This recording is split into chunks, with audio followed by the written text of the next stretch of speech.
Right into it. Right into it. Right into it. Incredibly detailed program. And obviously, they have a history of winning. When you look at it, when you add new players and you add this many new players from one place, they also know how to play off each other. They have a chemistry that normally you have to cultivate through your team and through years of practice, and so you get a head start. And then you're talking about really putting into place one of the greatest defenses in the history of college football. And they play with an edge. They play with a mentality, and Kirby does a phenomenal job.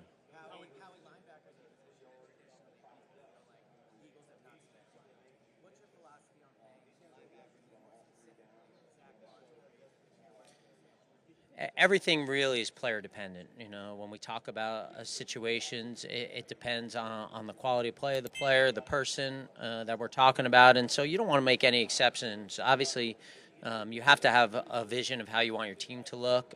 In the salary cap era, you have a certain number of resources that you can allocate, whether it's money or draft picks, and so whenever you do something, you're taking it from somewhere else. I mean, there's no way at the stage we are with our team that we can do something major without it coming from somewhere else. So we have to make all those decisions. But I think to kind of put us in a box and say, hey, we're not going to play, and I'm not saying that you're saying that we're not going to pay because historically we haven't done that. I mean, part of what we do is evolve and look at things and see how things are affecting our team, how things are affecting the league, and seeing our place in that.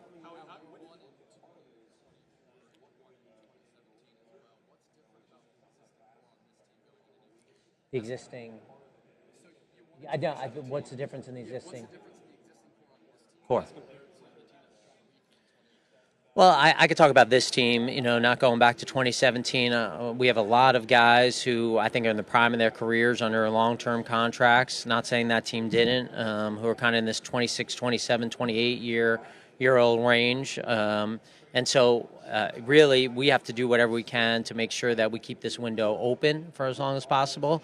The most important season is this one coming up, 2025, and doing whatever we can to maximize that. But we have to get creative to make sure that we're keeping as many of our good players as we can. I sat up here last year and I said that's going to include playing young players. And I think that's going to be a huge part of what we are going forward because we're fortunate enough to have a lot of good players who are making a lot of money.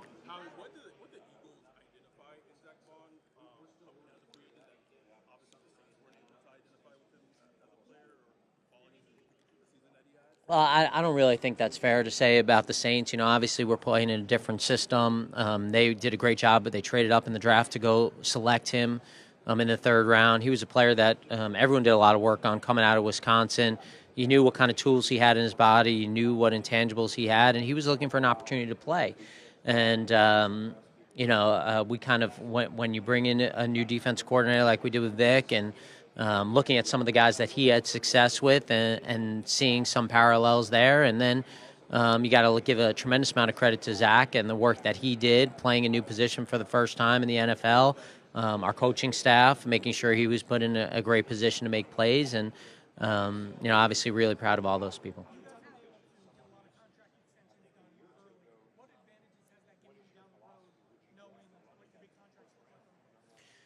Yeah, I think obviously you got to find the happy medium towards making sure the players are fairly compensated and feeling good about it, and at the same time doing it early enough so you can try to save some cap room because every time you save some cap room and then you compound it by signing another player, it gives you an opportunity to add other players. And I think it's really important for us to try to identify the guys that we want as quickly as possible and be confident in those evaluations. Not saying we're always going to be right. I think doing that allows you to start the proration a little bit early, which saves some cap room.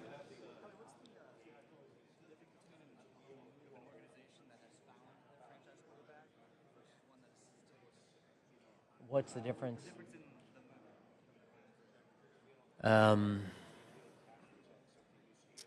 I can only speak about my mood right now, so I can't really speak about anyone else's mood. And I'm feeling like I'm back in Indy for the combine, so.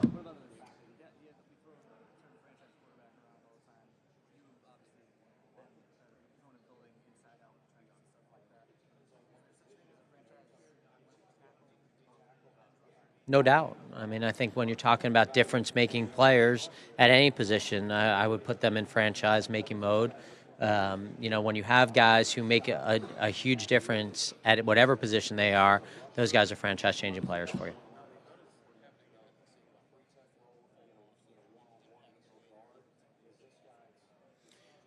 Do we not have him for a full off season last year?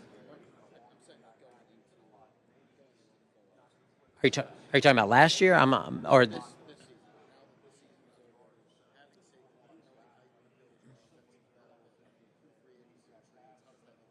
yeah, I mean, we're just talking about franchise players. I mean, Saquon's a franchise player at the running back position, and I think just a special player who can do over everything that you're looking for at the running back position. Obviously, unbelievable character, and so when you have guys like that, the opportunities to continue to expanding their role and the things that they can do.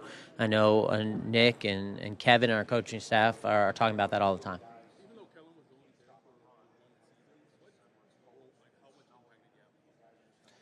Yeah, first, Kellen, unbelievable person. Saints are getting incredibly smart, detailed, great person as their head coach, and you just really fun to be around him and watch him work and the impact that he had on our football team.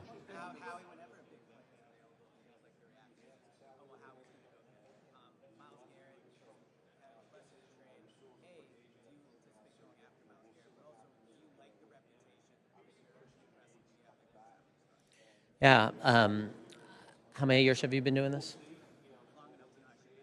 Yeah, I figured. I figured. I appreciate that. Yeah, I'm not going to talk about anyone under contract with another team. I think that, um, you know, one thing that I can promise our fans is that there will not be a player that's available that we won't study, that we won't look at and see if it can help the team. Sometimes those opportunities work, and you're able to do that, and sometimes they don't. I'll come back.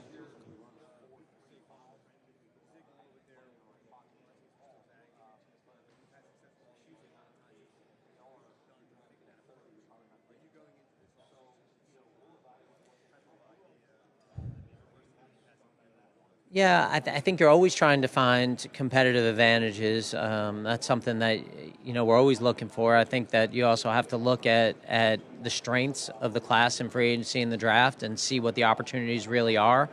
You can't just make up opportunities, even if you want to be creative. But I think just to be consistent, we have a vision of how the team's going to look. What's really important for us to continue playing at a high level. And, I think it's my job every year to make sure that we have that as a starting point, as a base when we start the off season. And after that, it allows you to get creative. If you don't really have the pillars of your football team, if you don't have those, it doesn't matter how creative you are, it's going to be hard to win.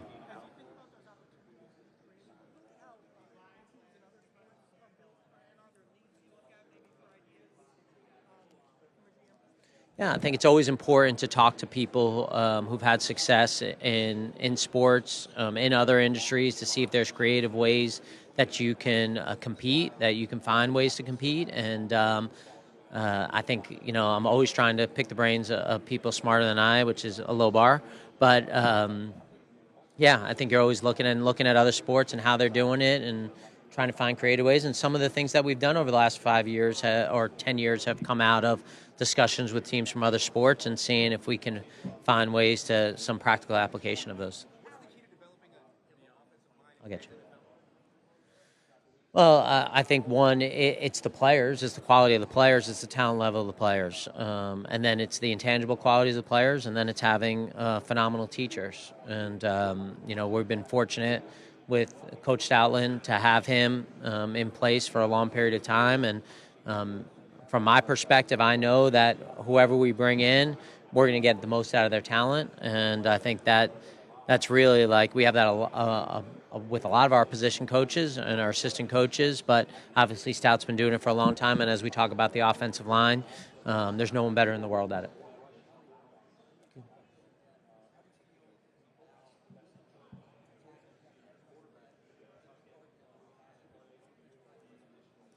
Yeah, never feel like we have enough O linemen or D linemen. Always on the lookout for those positions at every level, whether it's in free agency, whether it's in the draft, whether it's after the draft, whether it's on the street. Um, it's really like an unhealthy obsession, Zach. To be honest with you, and so I never feel good enough because I can convince myself.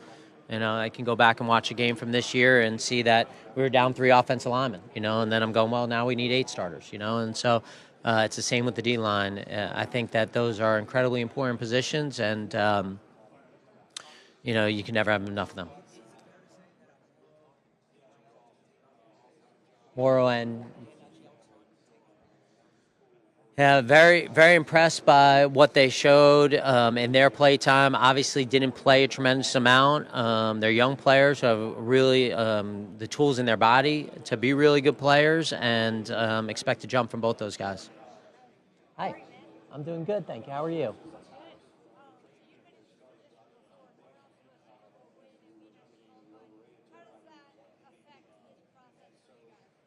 It really doesn't. I think at the end of the day, we're not behind in terms of the evaluations of the free agents or the draft process. We're just probably getting to Indy a little bit quicker.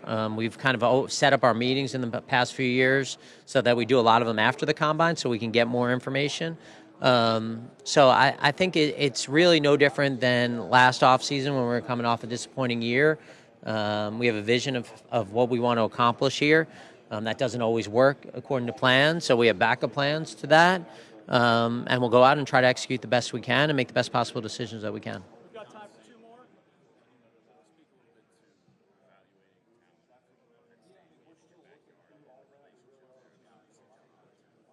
Yeah, I think that we're going to go wherever the players are, and when they're local and they're closer, obviously that makes it a little bit easier for us. But love having local guys and guys who play for schools that a lot of our area went to. But our job is very simple. We got to get the best possible players. We got to continue to bring in talent to the building, and whether they come from Australia or Penn State, we're going to try to find them. I'd say the only difference really is just how quickly it comes upon you. I think that when you have more time, when you lose early in the playoffs, or don't get to the playoffs, which like hurts my stomach even thinking about. But I think that you have more time to kind of digest it and think about what's going on, and I think it just comes upon you a little bit quicker. So I think that's really it. Yeah, I know a lot of these guys for so long that I don't know that I get a different reaction whether we have a good year or a bad year. But obviously, it's nice to see people that you haven't seen all year, or you see someone before a game and it's like you're kind of wishing them good luck, but you really want to kick, and so you'd be lying. You're kind of lying and faking, and it's like I'll see you in the off season. So I think that's the fun part is getting together with some people that you haven't seen, and I look forward to that. I get. I'll get Dave. I'll get these two. I'm sorry, Bob. I'm sorry. Surviving the parade and how I felt afterwards. I did survive the parade right here. And afterwards, I felt like we have an unbelievable fan base that we get millions of people to sit and cheer in 25-degree weather and root for our football team. The head's better. It's better. I'm a little less handsome than I was a couple of weeks ago, but I'm not sure I had a lot to go there anyway. So,